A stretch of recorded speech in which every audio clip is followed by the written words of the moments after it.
دراهم، بطاطا 10 دراهم، البصلة 7 دراهم. عيش المسكين عيش.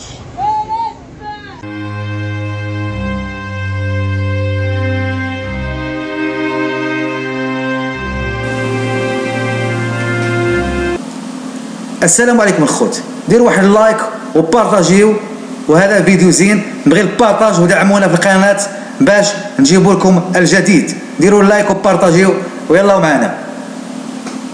تلوي وش ولكن لن يلوي احدا ذراع الدوله. كيف ما شنو هز في يدك؟ شوف شنو هز في يدك، وري ديك الورقات اللي هز في يدك. المدرسه ديال العمومي وما غادي نتحركوش منها، ما بغيتوش ديروا لنا شي حل، غنبقاو رجلنا هنا، بغيتو ديروا لنا شي حل. اخوان السلام عليكم.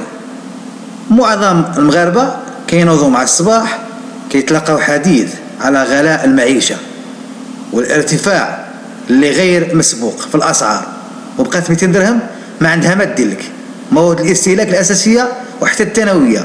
وهذه الموجه ديال الغلاء قاست بزاف الناس، وهذه عامين سنتين مست جيوب بزاف المواطنين والشرائح الاجتماعيه، وحتى اللي عنده قاستو هذا الشيء، وحتى اللي عنده الامكانيات بقات بعيده عن الاحساس ديالو بضيق اليد وعسر الامكان.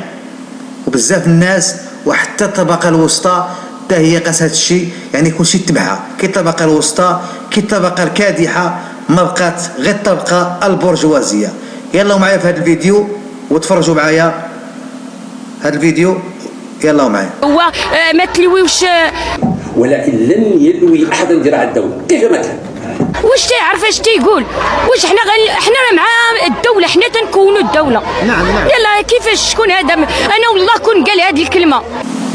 اللي مهتمين بهذا الظاهره هذه الغلاء والانعكاسات هذه السلبيه على حياه المواطنين ما لقاو لها تفسيرات مقنعه.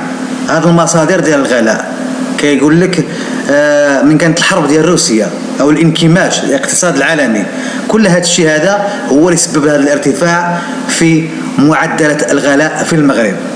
ولكن الحكومه ما لقات لها تفسير. يلا معايا في هذا الفيديو.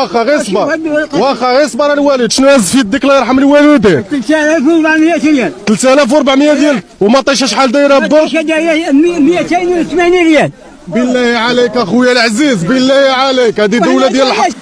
لا شك هذا الارتفاع ديال الاسعار وهذا غلاء المعيشه وتراجع القدره الشرائيه لبزاف ديال الناس وبزاف الفئات الاجتماعيه وبزاف الشرائح هي ماشي ظاهره مغربيه، هي موجه عالميه، ولكن الحده ديالها والحجم ديال الاثار من البلاد للبلاد.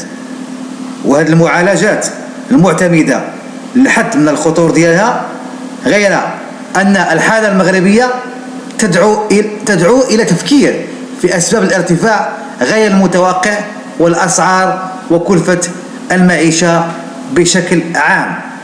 يا اخوان معايا في هذا الفيديو. انتم ظلمتونا بزاف، واجعنا وصبرنا ما دويناش.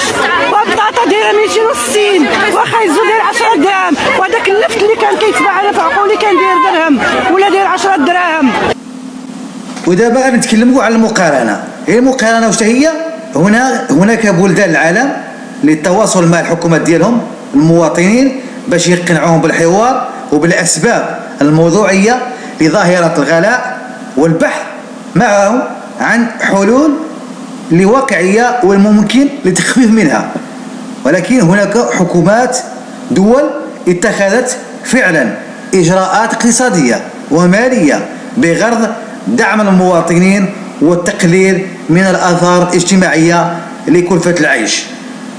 وهذا اللي ما شافوش المغاربة بشكل واضح ومسؤول من حكومتهم، حيث الحكومة ديالهم حوار محدود وضعيف وقليل ومحدود وغير مقنع، ماشي غادي وموسوم بتناقضات المعطيات وعدم دقتها.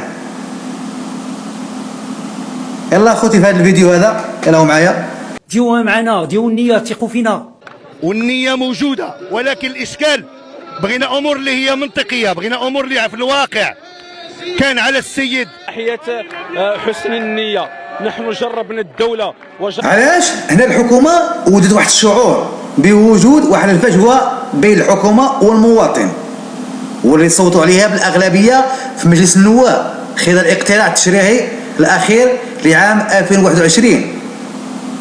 وهذه الخطوات ديال القدرة الشرائية والتخفيف من ارتفاع الأسعار والغلاء، فالحكومة لم تقدم على أي إجراء عملي من شأنه إبراز متابعتها لظاهرة الغلاء وتأكيد مساهمتها في تخفيف عن وقعها على جيوب المواطنين.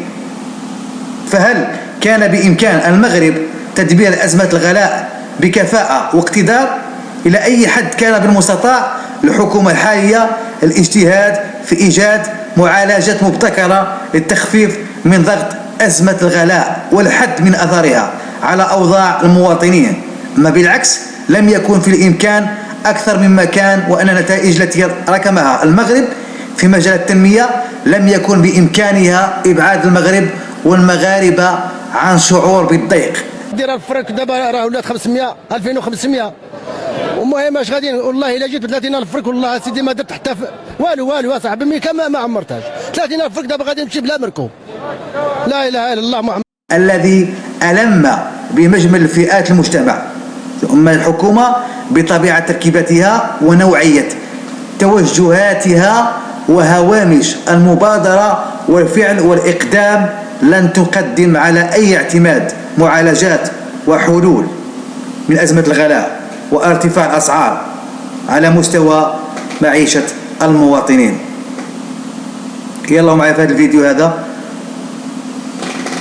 اسمع هذا السيد، اسمع هذا الولد واش كيقول في هذا الفيديو. السيد ما لقاش حتى باش يخلص الضوء.